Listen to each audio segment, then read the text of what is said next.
Hi எல்லாருக்கும் வணக்கம். இன்னைக்கு இந்த வீடியோல ஒரு தோசை தவாவோட ரிவ்யூ தான் வந்து பார்க்க போறோம். இது வந்து பாத்தீங்கன்னா ஹோம் ஒன் அப்படிங்கிற ஒரு பிராண்ட்ல இருந்து எடுத்திருக்கோம். இது ஆக்சுவலி யார் அப்படின்னு வந்து பாத்தீங்கன்னா ஹோம் ஒன் வந்து பாத்தீங்கன்னா ஒயிட் லேபிளிங் வந்து பண்றாங்க.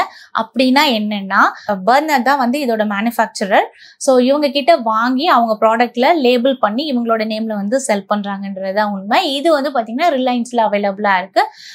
எம்ஆர்பி வந்து 3500 கிட்ட போட்டிருக்காங்க. பட் ஆஃபர் பிரைஸ்ல 1000 rupees அப்படின்னு வந்து செல் பண்றாங்க.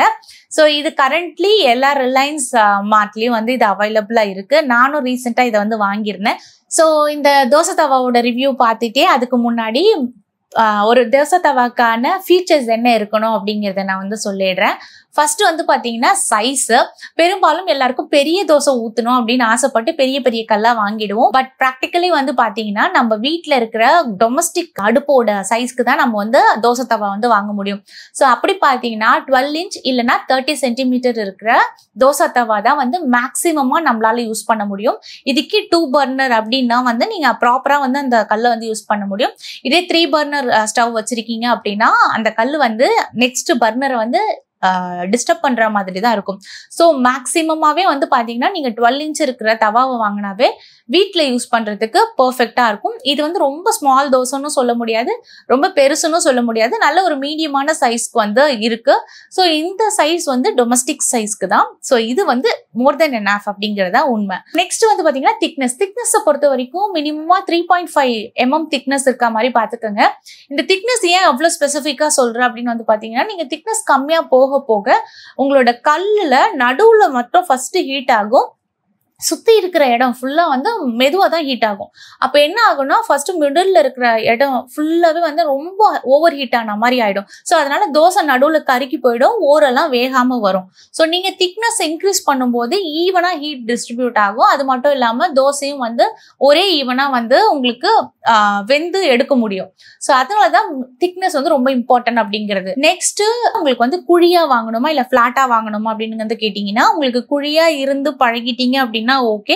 பட் பெரும்பாலும் தோசை ஈவனா உங்களுக்கு வந்து ஒரே திக்னஸ்ல வேணும் அப்படின்னீங்கன்னா பிளாட்டா இருக்க மாதிரி கல்லு சூஸ் பண்றதுதான் வந்து பெட்டர். நெக்ஸ்ட் வெயிட் பொறுத்த வரைக்கும் உங்களுக்கு ஒரு 2.5 கிலோல இருந்து ஒரு 3 கிலோக்குள்ளார இருக்கிற மாதிரி பார்த்து வாங்கிக்கங்க. ஸோ இது வந்து உங்களால ஈஸியா ஆக்சஸும் பண்ண முடியும். அதே மாதிரி நல்ல ஒரு வெயிட் இருக்கும்போது உங்களுக்கு அந்த திக்னஸும் சேர்த்து வரும். ஸோ நீங்க வெயிட் கம்மியா போறீங்க அப்படின்னா திக்னஸ் கம்மியாகும், அதனால தோசை வந்து ப்ராப்பரா வராது.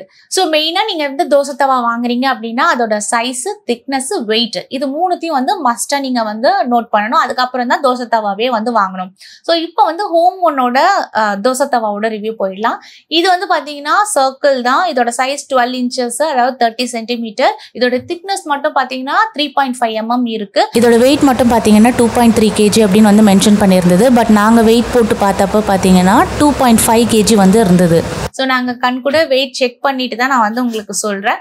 அதுக்கப்புறம் வந்து பார்த்தீங்கன்னா இதில் வந்து 2 சிலிக்கான் ஹேண்டில் கிரிப்புக்கும் வந்து கொடுத்துருக்காங்க. பட் இது அந்த அளவுக்கு எஃபெக்டிவாக இருக்கா அப்படின்னு கேட்டிங்கன்னா பெருசாக ஒன்றும் ஹெல்ப் பண்ணலை. பட் ஓகே, ஜஸ்ட் நம்ம வந்து தோசைக்கல்லை திருப்பணும் அப்படின்னீங்கன்னா அப்போல்லாம் யூஸ் பண்ணலாம். பட் நல்ல தோசை சுட்டு முடிச்சுட்டு அப்படியே கையில் தூக்க முடியுமான்னு கேட்டிங்கன்னா சூடாக தான் இருக்குது, அது தூக்க முடியல. ஸோ நெக்ஸ்ட் இதோட ஃபினிஷ் வந்து பார்த்தீங்கன்னா உங்களுக்கு வந்து ப்ராப்பரான ஃபினிஷ் ரொம்ப நீட்டாக கொடுத்துருக்காங்களான்னு கேட்டிங்கன்னா அப்படிலாம் கிடையாது. இது கொஞ்சம் கூட குறைய தான் இருக்குது. அதாவது என்னன்னா சைட்லலாம் வந்து ப்ராப்பரான ஃபினிஷ் இல்லை அப்படிங்கிறது தான் உண்மை. மற்றபடி இது வந்து பார்த்தீங்கன்னா ப்ரீ சீசன் தவா அப்படிங்கிறதுனால ரொம்ப ஈஸியாக வந்து ஃபர்ஸ்ட் தோசையிலேயே வந்து எனக்கு ப்ராப்பராக வந்துருச்சு. நான் ரொம்ப அதுக்காக சீசன் பண்ணணும், லைக் வெங்காயத்தை வதக்கணும், எண்ணெய் ஊற்றணும் அப்படிலாம் நான் எதுவுமே பண்ணல. வாங்கிட்டு வந்தோடனே ஜஸ்ட் ஒரு வாஷ், லைட்டாக சோப் போட்டுட்டு வாஷ் பண்ணிட்டு இம்மீடியட்டாக கேஸ் ஸ்டவ் மேலே வச்சுட்டு ஆயில் வந்து ப்ரஷ் பண்ணிட்டு ஒரு ஆனியன்ல ஒரே ஒரு தேய்ச்சிட்டு தோசை ஊற்ற ஆரம்பிச்சிட்டேன். ஸோ நல்லாவே தோசை வந்துச்சு. ஸோ எந்த பிரச்சனையும் கிடையாது. அதே மாதிரி தோசையுமே எட்ஜ் டு எட்ஜ் வந்து என்னால் சுட முடியுது. ஸோ இதுவுமே வந்து பார்த்தீங்கன்னா தோசை சைஸ் அது வேகிறதெல்லாம் வந்து பார்த்தீங்கன்னா உங்களோட பர்னர் எப்படி எரியுது அப்படிங்கிறத பொறுத்து தான் வந்து டிட்டர்மைன் பண்ண முடியும். ஏன்னா என்னோட பர்னர் ஓரளவுக்கு நல்லா இருக்கிறதுனால எனக்கு ஃபுல் ஸ்ட்ரெச்சுக்கு வந்து என்னால் ஊற்ற முடிஞ்சது. உங்க பர்னர்ல வந்து ரொம்ப தீ கம்மியா இருக்கு அப்படின்னா பெரிய தோசையா வராது. ஸோ அது வந்து கல்லு பிரச்சனை கிடையாது, உங்களோட அடுப்பு பிரச்சனை தான். ஸோ எனக்கு இந்த தோசை நல்லா தான் வருது, நல்லா கிறிஸ்பியாவும் வருது, அதே மாதிரி ஈவனா என்னால ஸ்ப்ரெட் பண்ண முடியுது. இந்த பர்னர் இதுவுமே வந்து பாத்தீங்கன்னா ஃபிளாட் சர்ஃபேஸ் இருக்கிற கல்லு தான். ஸோ தோசை வந்து ஈஸியா உங்களால ஊத்த முடியுது. ஊத்திட்டு ரொம்ப நிறைய எண்ணெயும் தேவைப்படல. அதே மாதிரி இது ப்ரீ சீசன்னா என்னன்னா, பொதுவா நம்ம வீட்லயும் பண்ண முடியும், பட் ப்ராக்டிக்கலி பாத்தீங்கன்னா உங்களுக்கு பல்கா ஃபேக்டரிஸ்ல பண்ணும்போது அதை நல்ல ஆயில்ல சோக் பண்ணி அதை வந்து ஹை டெம்பரேச்சர் அவன்ல வந்து பேக் பண்ணி வெளியே எடுப்பாங்க. அதுதான் ப்ரீ சீசன்ட் அப்படிங்கிறது. ஒரு கேஸ்ட் அயர்ன் தவா வாங்குறீங்க அப்படின்னா கண்டிப்பா முடிஞ்ச அளவுக்கு ப்ரீ சீசன்டா வாங்க ட்ரை பண்ணுங்க. ஏன்னா ப்ரீ சீசன் பண்ணல அப்படின்னா அது நமக்கு வந்து தோசை ப்ராப்பரா வராது. அது டெக்னிக்கே வந்து வேற. அந்த ஹை டெம்பரேச்சருக்கு நம்மளால அந்த அளவுக்கு ப்ராப்பரா பண்ண முடியாது. ஸோ முடிஞ்ச அளவுக்கு ப்ரீ சீசன்ட் தவாவா வந்து வாங்கிக்கோங்க. நெக்ஸ்ட் இந்த ரிம் இருக்கிறதும் வந்து ஒரு ஆடட் அட்வான்டேஜா பாத்துக்கோங்க தோசை தவா பொறுத்த வரைக்கும். ஏன்னா நிறைய பேர் வந்து பாத்தீங்கன்னா பிளாட்டா வாங்கிட்டு அது என்னன்னா எண்ணெய் வந்து நீங்க ஊத்தும் போது நம்மளோட பிளாட்ஃபார்ம் கரெக்டா அந்த கவுண்டர் டாப் சரியா ஹைட் இம்பேலன்ஸா இருந்தாலோ இல்ல வந்து குக் டாப் வந்து பெருசா பேலன்ஸ் இல்லாம இருந்தாலும் என்ன ஆகுனா எண்ணெய் ஊத்தும் போது வெளியே வந்து வழிஞ்சு வந்துடும். இது எங்க வீட்லயும் வந்து எங்க அம்மா யூஸ் பண்ற தவால வந்து இந்த பிரச்சனை இருக்கு. அதனாலதான் வந்து நான் இந்த ரிம் வச்சு வாங்கினதுனால இது வந்து ஒரு ஆடட் அட்வான்டேஜ் தான். அதனால எண்ணெய் ஊத்துனாலுமே உங்களுக்கு வெளியே வர்றதுல அழகா தோசைக்குள்ளாரியே இருக்கு, அது அன்இவனா இல்ல.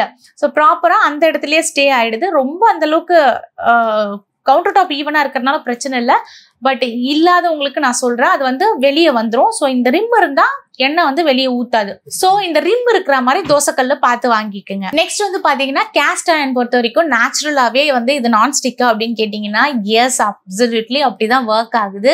எனக்கு வந்து பெருசா எண்ணெய் நிறைய தேவைப்படல. அதே மாதிரி நான் ஊத்துன ஃபர்ஸ்ட் தோசையே எனக்கு வந்து ஸ்டிக் ஆகாம தான் வந்தது.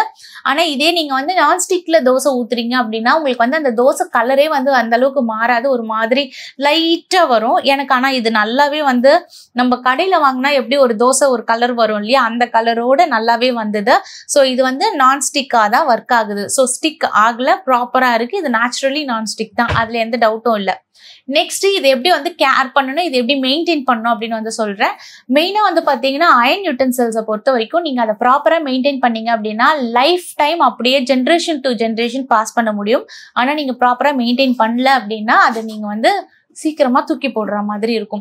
என்ன பிரச்சனை அப்படின்னா நீங்க வந்து ப்ராப்பரா நீங்க வந்து தோசை ஊத்திட்டீங்க எல்லாம் முடிஞ்சிருச்சு அப்படின்னா அதை லைட்டா நீங்க ஒரு தண்ணியில ரின்ஸ் பண்ணிட்டு திருப்பி அடுப்புல எடுத்து வச்சுட்டு பிரஷ் வச்சு ஆயில் லைட்டா வைப் பண்ணி விட்டுட்டு அது மீதி இருக்கிற ஆயிலை வந்து நீங்க ஒரு டிஷ்யூ பேப்பர் வச்சு தொடச்சி எடுத்து வச்சிட்டீங்கன்னா நல்லாவே இருக்கும். அது மட்டும் இல்லாம இது வந்து முன்னாடி தோசை ஊத்துற இடம் மட்டும் தான் பண்ணுமான்னு கேட்டீங்கன்னா நோ, பின்னாடி சைடும் திருப்பி நீங்க பண்ணாதான் அந்த கல் வந்து ப்ராப்பரா இருக்கும்.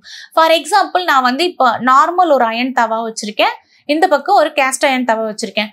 இது வந்து பாத்தீங்கன்னா நான் வந்து ஆயில் பெருசா தடவாம அப்படியே விட்டது, அதாவது வாஷ் பண்ணி ஃபிஷ் ஃப்ரை பண்ணியிருந்தேன். ஸோ அதனால வாஷ் பண்ணி இது எதுவுமே பண்ணாம அப்படியே வச்சதுனால இந்த தவா பாருங்க ஃபுல்லா ரஸ்ட் ஆயிருக்கு. அதே மாதிரி பின்னாடியும் வந்து நம்ம எண்ணெயே தடவலைன்னா இப்படிதான் இருக்கும். ஆனா நீங்க அதை ப்ராப்பரா நீங்க வந்து அதை வாஷ் பண்ணிட்டு நல்ல எண்ணெய் தடவி வச்சீங்க அப்படின்னா இந்த மாதிரிதான் லுக் இருக்கும். ஸோ நான் இது எப்படி மாத்தணும், இது எப்படி மெயின்டைன் பண்ணணுன்றதை இன்னொரு வீடியோல நான் சொல்றேன். அதே மாதிரி இப்போ வந்து பாத்தீங்கன்னா இந்த ரஸ்ட் ஆனது வந்து நம்ம சரி பண்ணி தான் ஆகணும், அதுக்கு வந்து கொஞ்சம் டைம் எடுக்கும். தென் அகெயின் நீங்க நிறைய தோசை ஊத்திக்கிட்டு இருக்கீங்க அப்படின்றதுக்காக அடிக்கடி நீங்க கல்ல கழுவணும் அப்படிங்கிற அவசியம் கிடையாது. கேஸ்ட் அயர்னை பொறுத்த வரைக்கும் நீங்க ஜஸ்ட் அதை வைப் பண்ணி எடுத்து வச்சாவே போதும். மந்த்லி ஒன்ஸ் அந்த மாதிரி நீங்க ரொம்ப டீப்பா அதுல எதுவும் செடிமெண்ட் ஆகக்கூடாதுன்றப்ப நீங்க வாஷ் பண்ணீங்கன்னா போதும், டீப் கிளீனிங். மற்றபடி நீங்க பெருசா இதை ஒவ்வொரு நாளும் தோசை ஊத்தும் போதெல்லாம் கழுவணும் அப்படிங்கிற அவசியம் கிடையாது. ஜஸ்ட் நீங்க ஒரு வைப் பண்ணிட்டு யூஸ் பண்ணலாம். ஸோ அதே மாதிரி ஈரத்தோட அந்த தவாவை வைக்கவே கூடாது. ஸோ ப்ராப்பரா ட்ரை பண்ணிட்டு ஆயில் வந்து சீசன் பண்ணிட்டு தான் நீங்க திருப்பி அதை வைக்கணும். அப்பதான் வந்து இதுக்கு லைஃப் இருக்கும். இல்ல அப்படின்னா நீங்க அடிக்கடி சோப் போட்டு நல்லா ரொம்ப கரகரன்னு தேய்ச்சி கழுவி வைக்கிறீங்க அப்படின்னா உங்களுக்கு அது திருப்பி ரீசீசன் பண்ற மாதிரியே இருக்கும். உங்களுக்கு ப்ராப்பரா தோசை வந்து வராது. ஸோ மெயின்டைன் பண்ணீங்கன்னா தோசை பர்ஃபெக்டா வரும். இப்போ வந்து நீங்க கேட்கலாம், ஏன் லோக்கல்ல வந்து ரொம்ப கம்மியா கிடைக்குமே, 1000 rupees ரொம்ப குவைட் காஸ்ட்லியா தெரியுது அப்படின்னு வந்து கேட்டீங்கன்னா, நான் இருக்கிற ஏரியால எனக்கு கேஸ்ட் அயர்ன் தவாலாம் கிடைக்காது. நான் வந்து ஊர்ல இருந்து தான் எடுத்துட்டு வர மாதிரி இருக்கும். ஸோ அதுக்கு நான் கொடுக்குற டெலிவரி சார்ஜ்க்கு அதே ஈக்குவலான ப்ரைஸ் தான் இது வருது. ஸோ அப்படி பார்த்தாலுமே இது வந்து பிராண்டட் அப்படிங்கிறத வந்து எனக்கு வந்து பர்னர் பிராண்ட் மேலே ஒரு நம்பிக்கை இருக்குது. ஏன்னா நான் ஆல்ரெடி ஸ்டெயின்லெஸ் ஸ்டீல் வந்து அதை தான் யூஸ் பண்ணிட்டு இருக்கேன். எனக்கு எந்த பிரச்சனையும் இருந்ததில்லை. ஸோ இதுவும் அதே பிராண்ட் அப்படிங்கிறதுனால ஃபர்ஸ்ட் வந்து ஹோம் ஒன் பார்த்தோன்னே ஒரு பெரிய டவுட் இருந்தது. ஆனால் இதோட கம்பெனி வந்து மேனுஃபேக்சரிங் பர்னர் அப்படிங்கிறதுனால கண்ணை மூடிட்டு நான் இதை வாங்கிட்டேன். ஸோ நீங்கள் இதை தான் வாங்கணும் அப்படின்ற அவசியம் கிடையாது. உங்களுக்கு லோக்கல் பிராண்ட் மேலே நம்பிக்கை இல்லை அப்படின்னா நீங்கள் இதை வாங்குங்க. இல்லை சிலருக்கு வந்து ஒரு ட்ரஸ்டட் ஷாப்ஸ் இருக்கும், அங்கே வந்து நல்லா இருக்கும் அப்படின்னு வந்து ஃபீல் பண்ணுவீங்களா? எனக்கும் அந்த மாதிரி இருக்கு, பட் என்னால் அங்கேருந்து வாங்கிட்டு வர முடியல.